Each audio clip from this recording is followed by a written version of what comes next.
नमस्कार।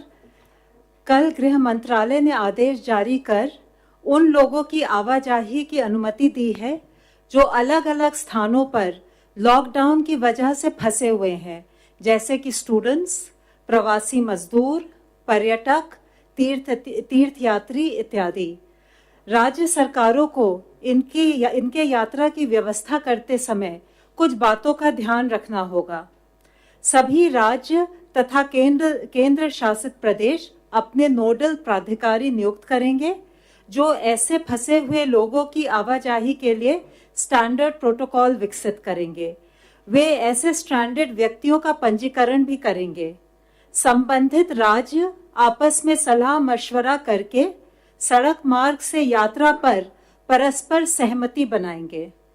जाने वाले सभी लोगों की स्क्रीनिंग होगी और एसिम्प्टोमेटिक पाए जाने पर उन्हें जाने की अनुमति मिलेगी। समूह में यात्रा के लिए बस का प्रयोग किया जाएगा। बसों को सैनिटाइज किया जाएगा और बस में बैठते समय सोशल डिस्टेंसिंग के नियम का सख्ती से पालन किया जाएगा। ट्रांजिट रूट में आने वाले सभी राज्य इन लोगों की आवाजाही की अनुमति देंगे। गंतव्य पर पहुंचने के उपरांत स्थानीय स्वास्थ्य अधिकारी इन लोगों का मेडिकल चेकअप करेंगे। यदि इन्हें संस्थागत क्वारंटाइन की आवश्यकता नहीं प्रतीत होती है तो 14 दिन के लिए होम क्वारंटाइन में रखेंगे। नियमित रूप से इनका हेल्थ चेकअप किया जाएगा और इनके स्वास्थ्य पर नजर रखी जाएगी। यात्रियों को आरोग्य सेतु ऐप का उपयोग करने के लिए प्रोत्साहित किया जाएगा। सभी राज्यों को इन सभी निर्देशों का सख्त अनुपालन करना होगा। नमस्कार मित्रों, मैं हूं पुखराज प्रजापति और आप देख रहे हैं चैनल।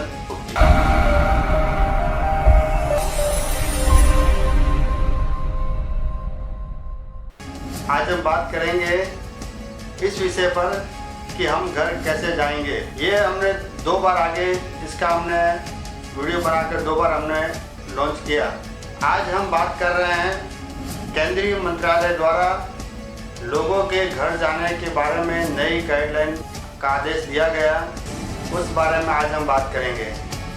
नई गाइडलाइन क्या है? केंद्रीय मंत्रालय ने कल आदेश दिया। मित्रों, पिछले 1 सप्ताह से रोज इस बारे में पूछा जा रहा है कि गांव जाने के लिए क्या व्यवस्था है। हर जगह से एक ही प्रश्न आ रहा है पिछले 1 सप्ताह से। उस बारे में कई लोगों ने अलग अलग बातें की, लेकिन हमने कहा था कि जब तक सरकार कुछ नहीं कहती तब तक हम कुछ नहीं कह सकते। लोग के हम अपनी गाड़ी लेकर भी जा सकते हैं, तो हमने उन्हें बिल्कुल मना किया कि भी आप गाड़ी लेके जाएंगे, उसकी भी कोई परमिशन आपको नहीं है। अगर आप ऐसे भी चले गए तो आपको गुजरात राजस्थान की बॉर्डर पर आपको परेशानी हो सकती है। उसके बाद भी अगर आप चले गए तो वहाँ भी आपको क्वारंटाइन किया जाएगा। इसलिए सबसे पहले तो हमारा यही कहना है कि आप जहाँ है वहीं रहे। 3 तारीख को नई गाइडलाइन बाहर आ जाएगी और उसके बाद में लगभग 15-20 दिन में पूरी व्यवस्था पहले जैसी हो जाएगी। इसलिए आपको कहीं जाने की ज़रूरत नहीं है। फिर भी सरकार ने लोगों की, जनता की चिंता करते हुए उनके लिए व्यवस्था की है। केंद्रीय मंत्रालय द्वारा जो निर्देश दिए गए हैं उससे बताया गया है कि लॉकडाउन के दौरान फंसे हुए प्रवासी मजदूर, तीर्थयात्री, पर्यटक और छात्रों को उनके घर भेजने के लिए दिशा निर्देश जारी किए गए। सभी राज्य और केंद्र शासित प्रदेश नोडल अधिकारी की नियुक्ति करें और सभी दिशा निर्देशों की पालना करें और उन उपरोक्त व्यक्ति जो फंसे हुए उनको घर भेजने की व्यवस्था की जाए। ऐसे निर्देश सभी राज्यों में केंद्र सरकार द्वारा किए गए हैं। और यह भी दिशा निर्देश दिया है कि जो अगर प्रवासी, पर्यटक, छात्र संख्या में अधिक हो, अगर उनकी संख्या ज़्यादा हो तो ऐसा होने पर, समूह में होने पर बस द्वारा भेजने की व्यवस्था की जाए और बस में सोशल डिस्टेंसिंग और सैनिटाइज की पूरी व्यवस्था होनी चाहिए।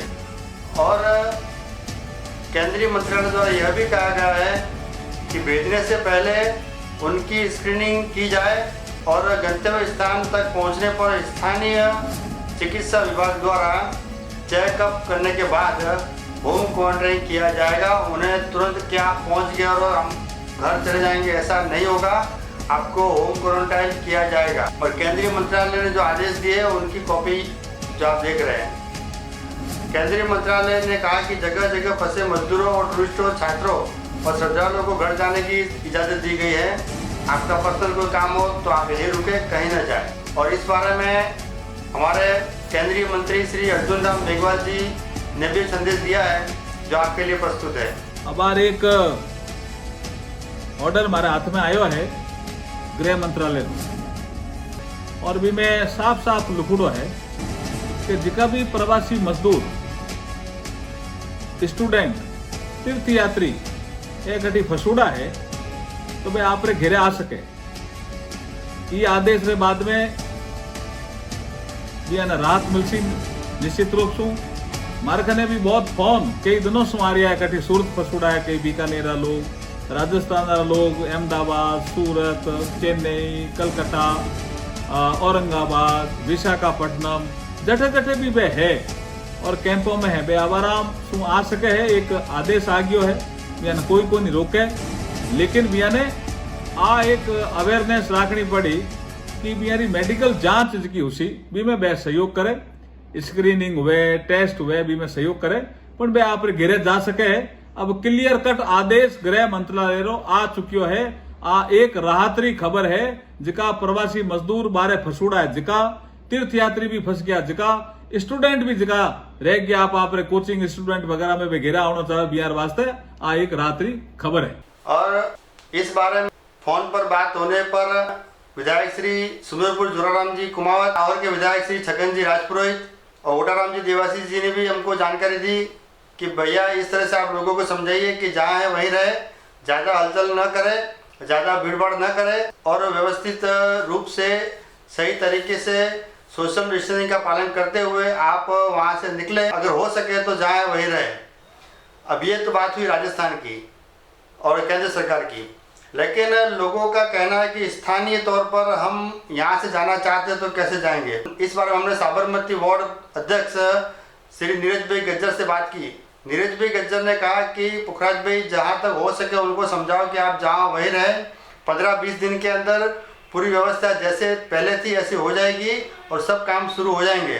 लेकिन अगर फिर भी वो जाना चाहते हैं तो अपने स्थानीय पुलिस स्टेशन, जैसे कि आप साबरमती में रहते हैं तो साबरमती पुलिस स्टेशन, अगर आप नारोल में रहते हैं तो वहाँ का पुलिस स्टेशन, ईसमपुर रहते हो तो वहाँ का पुलिस स्टेशन, जीवराज में रहते हो तो वहाँ का पुलिस स्टेशन, इसी तरह कहीं भी आप सूरत रहते हो, बड़ौदा रहते हो, बेंगलोर रहते हो, मुंबई रहते हो या किसी भी इलाके में रहते हो, अपने स्थानीय पुलिस स्टेशन का संपर्क करें और वहाँ से उनको जानकारी दे।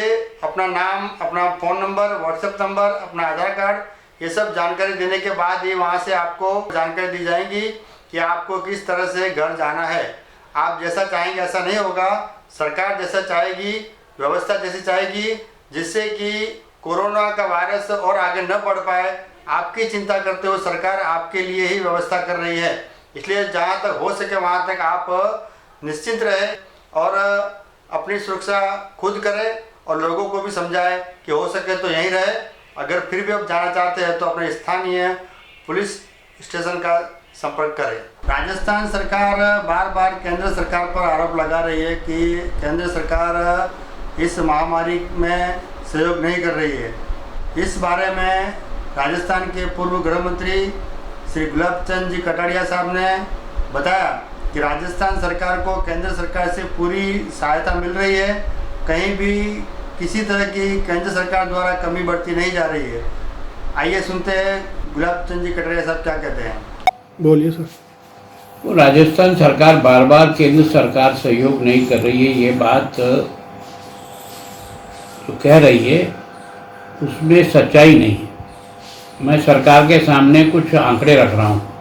अब तक तो राजस्थान को 17,230 करोड़ रुपया जो मेरी जानकारी में आया है, वो जिसको मैंने गिना है, वो इनके पास पहुँच गया है। इसके अलावा भी लगभग 40,000 मैट्रिक टन अनाज इन लोगों के पास पहुंचा है। नरेगा में ही पिछले साल का 7100 करोड़ रुपया पहुंचा है और इस साल का 2870 करोड़ रुपया जो है वो पहुंचा है ना। उज्ज्वला योजना में अभी एक ही किस्त इन लोगों को जो मिली है वो 470 करोड़ रुपया 62 लाख घरेलू कनेक्शन जो गरीब लोग हैं जिनको दिया वो इनके पास पहुंच गया है। जनधन योजना में जो 500 रुपया डाला है, 1 करोड़ और 52 लाख महिलाओं के खाते में 660 करोड़ रुपया उसमें पहुंच गया है। किसान सम्मान निधि में वैसे तो 62 लाख किसान हैं, लेकिन अभी तक 37 लाख किसानों को भी पहुंचा है, वो भी 744 करोड़ रुपया पहुंचा है। SDRF में इनके पास 740 करोड़ रुपया जो है वो पहुंच गया है ना। ये जो मेडिकल का पैसा है, जो मेडिकल के इक्विपमेंट और बाकी चीज़ों में, इसमें 1780 करोड़ रुपया पहुंचा है। ये जो डिस्ट्रिक्ट मिनरल फंड के तहत जो है ना 2765 करोड़ रुपया इनके पास पहुंचा है।